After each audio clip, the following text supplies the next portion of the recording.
सबसे पहले तो आभारी हूँ हमारे पूर्व मुख्यमंत्री, हमारे विपक्ष के नेता आदरणीय भूपेंद्र सिंह हुड्डा जी का, जिन्होंने प्रदेश में पहला नामांकन भराया वो मेरा भरवाया। अपने नामांकन से भी पहले मेरा नामांकन भरवाने के लिए मैं उनका दिल की गहराइयों से धन्यवाद करता हूं और मैं उनका आभारी हूं कि उन्होंने अपने बेटे का पहला नामांकन कराया।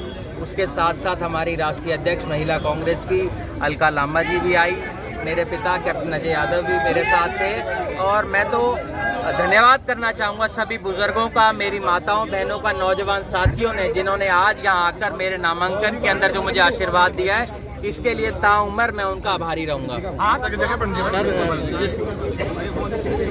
देखिए, आज तो हमारा रोड शो नहीं था, ये तो हमें सिर्फ एक नामांकन भरना था। आपने भी देखा होगा, मैंने कोई रोड शो का कार्यक्रम नहीं रखा था। ये तो हमने हमारे घर पे मीटिंग करके हमने आज रोड शो आने वाले समय के अंदर करेंगे, तब आप वो देखेंगे, क्योंकि अभी तो चुनाव 1 महीना दूर है। ये तो एक शुरुआत है चुनाव की। आज तो हमारी कोशिश ये थी कि जितने भी मेरे बुजुर्ग हैं, मेरी माताएं हैं, नौजवान साथी मुझे आशीर्वाद देने के लिए आए। तस्वीर लगभग साफ हो चुकी है, 4 प्रत्याशी चुनावी मैदान में है, क्या समझते हैं कितना कड़ा मुकाबला? देखिए, हर चुनाव मुझे लगता है कहीं ना कहीं चुनाव तो चुनाव के तरीके से है, पर अब की बात जिस तरह से भी आप लोगों ने देखा होगा, जिस तरह से लोग आशीर्वाद देने आए हैं, प्यार देने आए हैं, मुझे कोई कठिनाई नहीं दिखती। मुझे लगता है कि मेरे जो बुजुर्ग हैं, मेरी माताएं बहनें, नौजवान मेरे को इतना प्यार देंगे कि जब 8 तारीख को नतीजे आएंगे तो जिस तरह से हुड्डा साहब कह के गए हैं कि सबसे ज़्यादा बहुमत के साथ मुझे यहाँ की जनता जिताएगी, उनका आशीर्वाद मेरे साथ रहेगा। मेरे पिता ने लगातार 6 बार यहाँ जनता की सेवा करी है। मेरे दादाजी स्वर्गीय राव अभय सिंह यहाँ से 3 बार विधायक रहे, और मेरे एक और दादाजी जसवंत जी, वो भी यहाँ से विधायक रहे। तो हम सब लोगों की एक कोशिश रही है कि इस इलाके के अंदर हमेशा सेवा करते रहे। ठीक है, आकर जो है चिरंजीव को आशीर्वाद दिया और पहला नामांकन उन्होंने जो है चिरंजीव का भरवाया है, और मैं समझता हूँ ये हमारे लिए एक बहुत ही मतलब कि हमारे लिए बहुत खुशी का मामला है कि उन्होंने आकर आशीर्वाद दिया।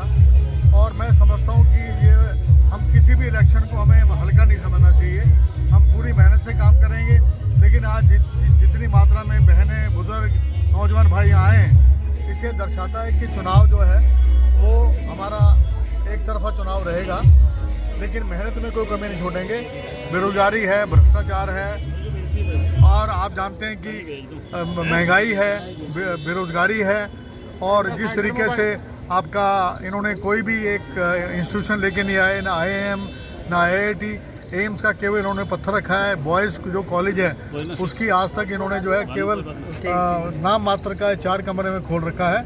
तो लोगों में ये है कि अगर मेरे टाइम में इंदिरा गांधी यूनिवर्सिटी जो है हमने बनवाई, पॉलिटेक्निक कॉलेज बनवाया हमने, जो है ये मिनी सेक्रेटरीट, जुडिशियल कम्प्लेक्स, आपका पॉलिटेक्निक कॉलेज लिसाना, और लड़कियों का कॉलेज जो है सावित्रीबाई फुले के नाम से जो प्रथम शिक्षिका थी उनके नाम से गवर्नमेंट कॉलेज, खरखड़ा में गवर्नमेंट कॉलेज, आपका ITI खरखड़ा में, ITI शाहनवाज में पॉलीक्लिनिक, और जंगला पार्क, यानी कि एक लंबी लिस्ट है। मैं ये कहना चाहता हूँ कि जो हमने काम किए हैं उसके मुकाबले में 10 साल हमारे देख लो और 10 साल इनके देख लो, चाहे नहरों का जाल हो, चाहे बिजली के कारखाने हो।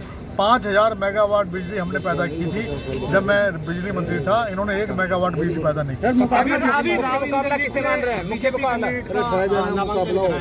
का है कि कप्तान साहब 6 बार विधायक रहे, चिरंजीव राव 5 बार रहे। ठीक कह रहे हैं सर, टिकट वितरण में जिस प्रकार से मैं बताता हूँ, राव इंद्रजीत जी ने स्वयं ये कहा था पिछले दिनों में कि विपक्ष का विधायक है, इस वजह से रेवाड़ी के अंदर एक ईंट तक नहीं लग पाई, ये आप सब जानते हैं। पर मेरी उसके बावजूद भी कोशिश रही कि यहाँ विकास करें। हमने तो हमारे इतने विकास बता दिए, और मुझे लगता है कि राव इंद्रजीत जी को अपना भी हिसाब देना चाहिए कि वो इतने साल से यहाँ से सांसद है, वो भी बताए कि उन्होंने रेवाड़ी कितने साल तक सुध क्यों नहीं ली। आज तमाम जो उनके साथ के नेता थे बीजेपी के, वो आज नहीं पहुंचे। राव इंद्रजीत ने, आप मुझे बता दें, एक भी काम एम्स का सिर्फ एक पत्थर रखवाया है। अगर उन्होंने कोई संस्था खोली हो तो मुझे बता दीजिए। अब ऐसे आरोप लगाएं तो कोई फायदा नहीं। मैंने आपको, अगर मैं सुबह से शाम तक आपको इतने काम गिनवा दूंगा कि भरमार है, वो अपना एक भी अपना बता दें, एक भी उन्होंने काम किया हो। चुनौती किससे मान रहे हैं आप? हमारी चुनौती किसी से नहीं है, एक तरफा चुनाव, एक तरफा चुनाव। ठीक है।